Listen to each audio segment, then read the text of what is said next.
Round 17 of the FIA Motocross World Championship. MX2 Race 1, the MXGP of Turkey at Afyon.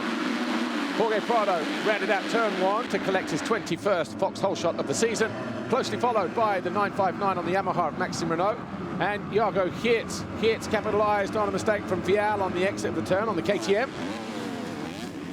A couple of laps later, Maxime Renaux trying to keep Prado in his sights, fell from second. Romain van der Moosdijk riding as a wild card, also tipped over down to 8th, but he would surge back to 5th in the latter stages of the race.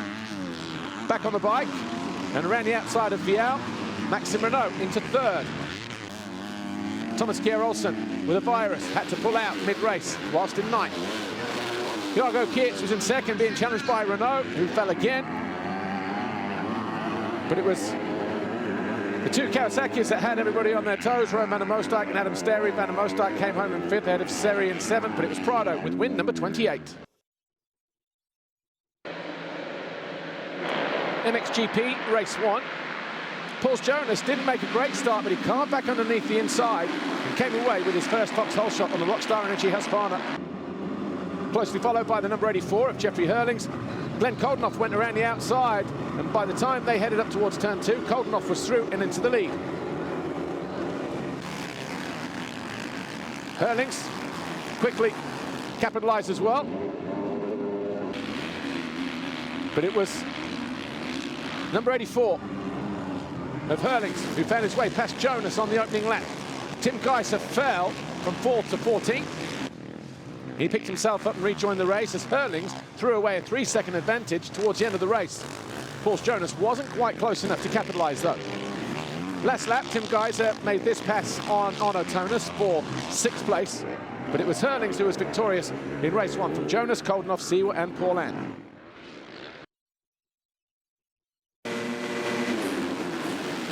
MX2 Race 2. Mitch Evans on the Honda, number 43, came across, but once again it was Jorge Prado, this time Vauxhall shot, number 22, in the books. Jago Geerts was right there in 2nd, Tom Vial 3rd, and those two fighting for 3rd overall in the championship, don't forget. Mitch Evans came out of the first couple of corners in 4th place. And just behind him, Maxime Renaux and Romain van der Moosdijk on the number 39. Maxime Renaux was on a charge though, as Matthijs Boermé fell to 13th on the opening lap. He would eventually come home in 11th. Van der Moosdijk surged up the inside of Renaux to get himself into 3rd. And then he ran off the track. Did Maxime Renaux trying to retaliate. It was a good strong ride for the European 250 champion. That pass on Jago Geerts got him up into 3rd position. The two Yamahas battled, Renaux winning that battle to come out in 4th ahead of Jago Geerts, who dropped to 5th briefly, and then 6th.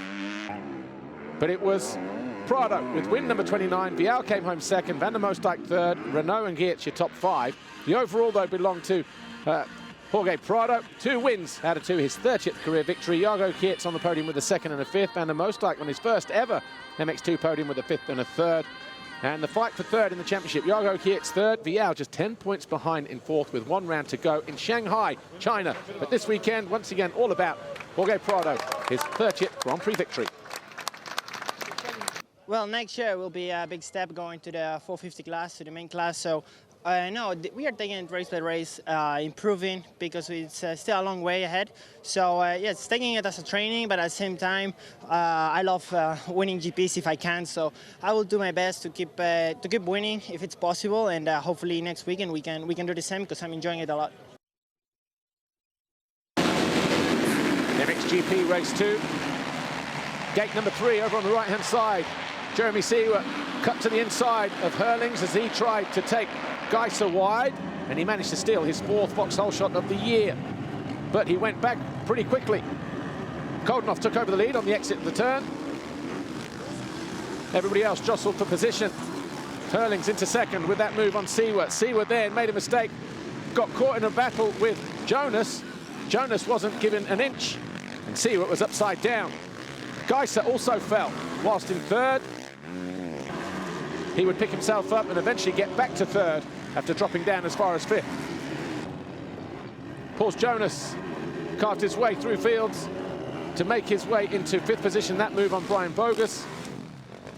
whilst Ivo Monticelli, who'd sat third for almost the entire race, got caught napping by Tim Geiser in the latter stages. Geiser went through in third. Final lap, though, Herlings down the inside of Koldenhoff to take his third race win of the season. Koldenhoff second, Geiser third, Monticelli fourth, and Jonas came home in fifth place. Overall, Jeffrey Herlings, his 85th career victory with a 1-1. Koldenhoff second with a third and a second. Jonas on the podium again, back-to-back now from Sweden, a second and a fifth. Geiser leads the championship. Of course, his world champion C was second. Almost nailed on now because he's 43 points clear of Gauthier Paulin. Koldenhoff, though, is fourth, 11 points further back.